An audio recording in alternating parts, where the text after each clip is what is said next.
그다음에 사람들이 이렇게 생각하죠. 어떤 감정을 가져도 그 가해자의 그 내가 품은 감정이 어떻게 해요? 변화하지 않을 거라고 생각합니다. 그래서 사실은요, 석탄을 품고 사는 것입니다. 그 석탄은요, 발화되기 시작하면 어떻게 돼요? 끝없이 활활 타오릅니다. 여러분 주변에 내 남편이, 내 아이가 분노 조절을 못한다고 생각하실 때 그 부분이 분노로만 있는 게 아니라는 거예요. 부모를 용서하지 못하는 마음이 함께 있다는 것을 항상 생각해야 됩니다. 사실은요, 우리가 이 청소년기 아이들을 너무 잘 몰라서 이해를 하지 못해서 그 아이가 문제아라고 얘기하거든요. 자, 여러분들 청소년기 다 지나셨잖아요. 그때 여러분은 어떠셨어요? 사실은요, 너무 에너지가 폭발적으로 나올 때 그 에너지 조절을 제대로 하지 못해서 뭐 하고 있어요? 예, 방황하고 있어요. 그리고 이 도둑질도 할 줄 알아요. 이게 참 무서운 거예요, 사실은요. 그 성 어거스틴이 대도둑질을 어떻게 했냐면 같이 어울려서 에너지를 그쪽에다 쏟았다, 이런 얘기가 나오거든요. 그래서 우리가 여기서 중요한 게요, 아이가 나쁘다 이렇게 생각하시면 안 됩니다. 분명히 그 아이는 그 행동을 하기 전에, 부정적인 행동을 하기 전에 부정적인 감정이 있었고요. 그 부정적인 감정은 부모가 제공할 수도 있다는 것을 잊지 마십시오. 네. 그래서 왜 천주교에서는 네 탓이 아니라 내 탓이요 이렇게 얘기하잖아요. 그런데 중요한 건 용서에 대한 오해 때문에 그렇습니다. 자, 그렇다면 용서는 어떤 것일까? 용서에 대한 정의를 사실 아주 중요한 거거든요. 이 용서에 대한 정의가 있어야지만 용서할 수 있습니다. 그래서 용서는요, 이거 아세요? 용서할 만한 가치가 없는데 우리가 가해자를 용서하는 것입니다.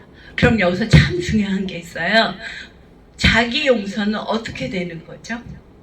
하나님께서 우리가 용서받을 만한 존재가 아닌데 용서하셨습니다. 사실은 그거 먼저 우리에게 마음 안에 담아질 때 다른 가해자를 용서할 수가 있습니다.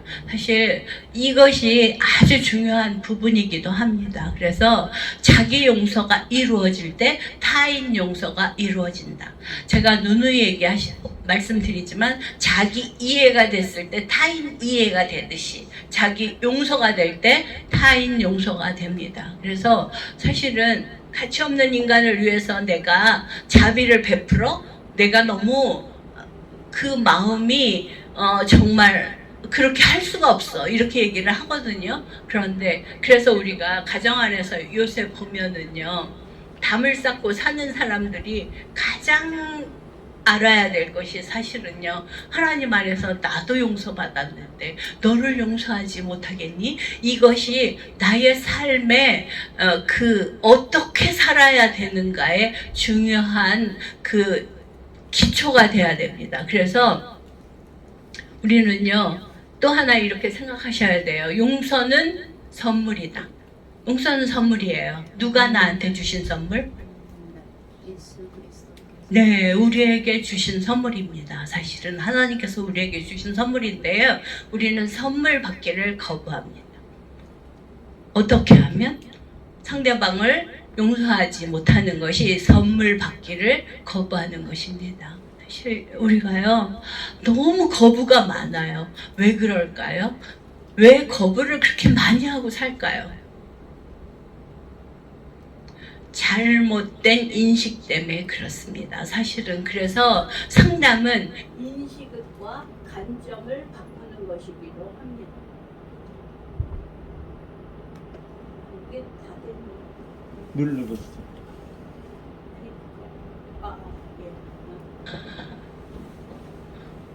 사실 우리가요, 또 하나 있습니다. 용서할 때 원수를 사랑하라 그렇게 얘기하잖아요. 그거는 사실은 역설이에요. 우리가 어떻게 원수를 사랑할 수 있습니까? 그런데 중요한 것은요, 여러분들 잊지 마십시오. 이게 사랑의 법칙이요. 위에서 아래로 내려왔고요. 하나님의 사랑을 받았으므로 내가 타인을 사랑할 수 있고요.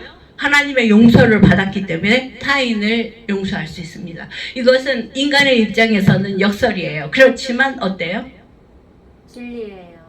맞습니다. 감사합니다. 진리입니다. 그래서 원수를 사랑하라. 사실은요, 원수를 사랑하는 앞에 뭐가 따른다? 용서가 따르고요. 용서 앞에는 사랑이 따릅니다. 여러분들이 그 기본, 그 단계를 이해를 할 때 우리는 용서를 할 수가 있습니다. 그런데 거꾸로 생각하면 어때요? 거꾸로 생각해서 이렇게 얘기합니다. 내가 원수를 사랑했으니 하나님 나를 사랑해 주시옵소서. 아닙니다. 그러면 사실은 원수를 사랑할 수 없습니다. 여러분 스스로는 내가 사랑이 만들어져서 이웃을 사랑하실 수 있습니까? 아닙니다. 하나님께 사랑받은 자가 사랑을 할 수가 있습니다. 여기서 굉장히 중요한 부분이 나오는데요.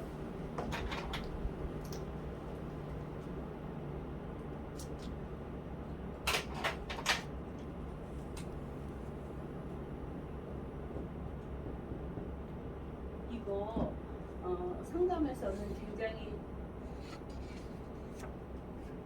중요한 방어 기제거든요. 이 동윤시라는 건 뭐냐면 내가 내 부모한테 학대를 받았어요. 그러면 언제? 내가 10살 때, 중학교 때 학대를 받았잖아요. 놀랍게도요, 내가 부모가 돼서 10살 때, 중학교 때 어떻게 해요?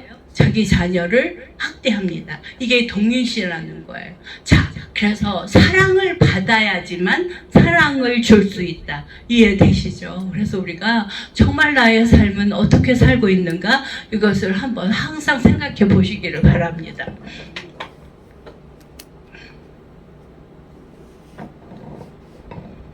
자, 용서의 효과성은 어떤 것일까? 자, 우리가요, 하나님께서 우리에게 너무나 많은 걸 주셨는데요. 아주 중요한 걸 주셨어요.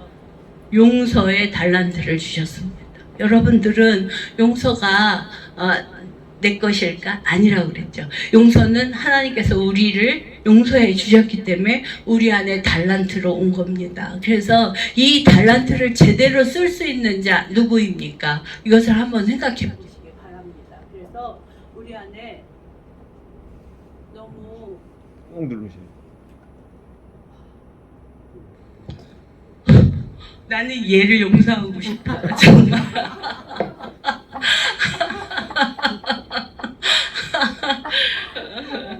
네, 이런 거죠. 우리가 사실은요, 똑같은 자세예요. 삶 속에서 내가 이걸 제대로 작동하지 못하면서 얘 틀렸어 이렇게 얘기하는 거 똑같다는 거예요. 이미 우리에게 아주 좋은 걸 주셨는데도 그대로 쓰지를 못하면서 계속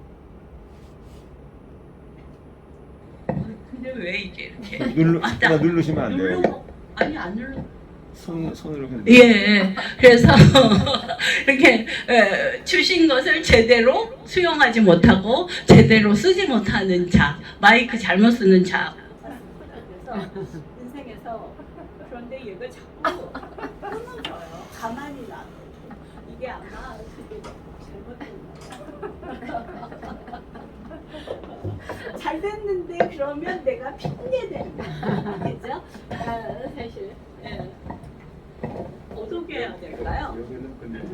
네, 알겠습니다. 이렇게 사용법을 배워야 됩니다. 자, 그래서 사실은요, 우리가 용서의 효과성은 무엇일까 그랬을 때, 용서는요, 사실은 지금의 관계에서 앞으로 나가는 관계입니다. 자, 용서하지 못한 자는 어떻게 해요? 달란트를 주셨는데 그것을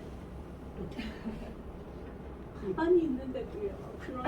그러니까 어떻게 나하고 잘 안 맞나 보네. 이게 말을 하면 끊어지네요. 계속 붙들고 있어야 되나?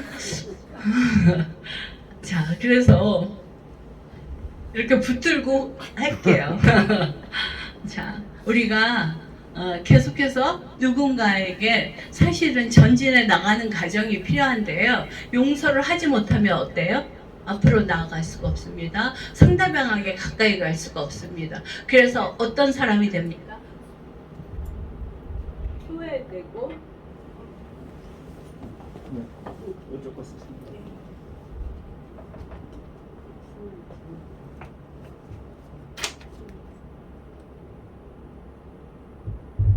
아, 아, 아.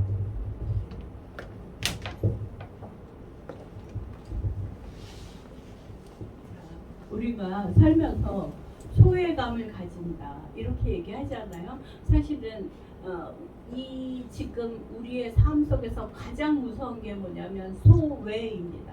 그래 아니면 말고 그래서 문 닫는 거거든요. 그러면 상대방과의 관계를 위해서 앞으로 나아가는 것을 멈추는 것입니다. 이 소외로 인해서 우리 많이 보시죠. 어떤 사람이 혼자서 방 안에 가두어 자기를 가두는 거. 그래서 다른 사람하고 전혀 관계를 안 하는 거. 여러분들 주변에도 아마 굉장히 많으실 거예요. 이게 용서의 효과성을 모르는 데 있습니다. 두 번째는요. 우리가 아까 제가 용서를 하지 못하면 분노를 갖고 있다고 말씀드렸잖아요.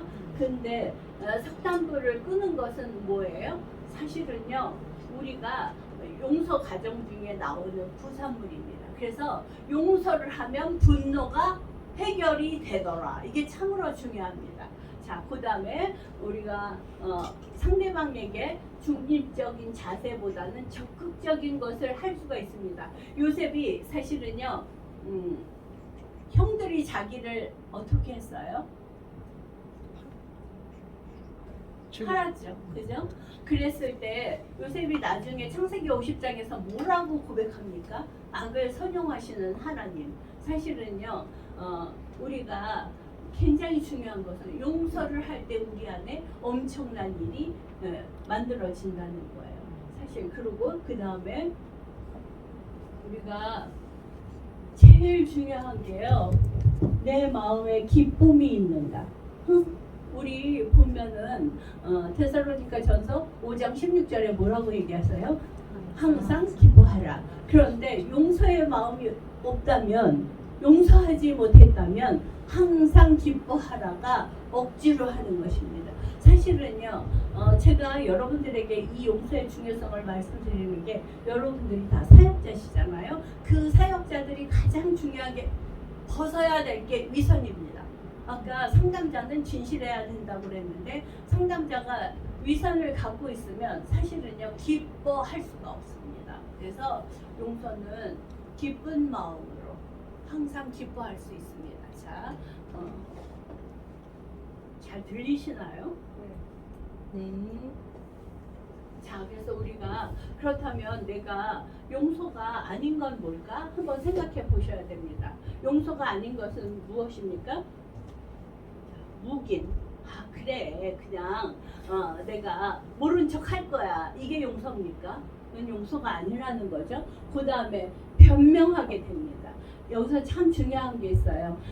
남편이 이제 알코올 중독이에요. 그래서 밤에 뭐 했어요? 알코올 먹고 왔어요. 그러면 아내는 내가 저 작자를 용서한다 그래서 아무 말 하지 않아요. 용서입니까? 그 다음에 그 다음날 아침에 이제 술을 먹었으니까 조금 늦게 일어났어요. 회사에서 전화가 왔어요. 왜 김 부장은 안 나옵니까? 그럼 뭐라 그래요? 변명해 주잖아요. 그죠? 그게 아내로서 남편을 용서한 거라고 생각하십니까? 그렇지 않다는 거. 이거는 나의 예를 들어서 하는 말이에요. 그러면 우리가 제일 중요한 건 뭐라고요? 잃어버려야지. 내가 망각해야지. 망각은 용서가 아닙니다. 그 다음에 정당하기는 진정한 용서가 아닙니다. 그래서 아니 괜찮아. 이거는 정당한 거야. 그러니까 용서했어. 그것도 잘못된 것입니다. 또한 이런 것이 있습니다. 사실은요, 우리가 이 엮이는 가정에 대해서 얘기를 하다 보면 항상 하는 얘기가 있어요. 다른 사람 앞에서 이렇게 얘기합니다. 우리 아버지는 굉장히 폭력적이었지만 때리지는 않았어요. 그렇게 얘기함으로써 자기 아버지를 용서했다고 생각하는 거거든요. 그런데 그렇지 않습니다. 그러면 사건의 규모를 축소하는 것이 용서일까? 아닙니다. 사건의 규모를 어떻게 축소하는 것이 아니라 사건을 다른 관점에서 보는 것이 용서입니다.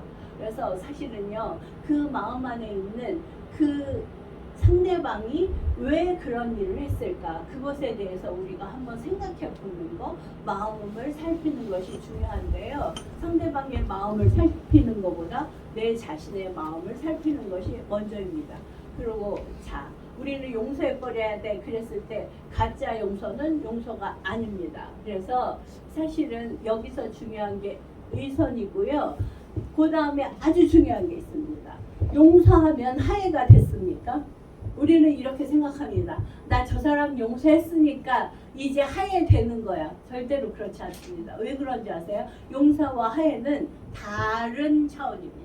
그래서 우리가 용서부터 하고 용서하는 과정 중에 관계가 다시 맺어지는 게 화해입니다. 그래서 여러분들이 생각하실 때, 아, 나는 내가 전번에 용서했다고 했어. 그러니까 우리의 관계는 좋아질 거야. 그렇지 않다는 걸 말씀드립니다.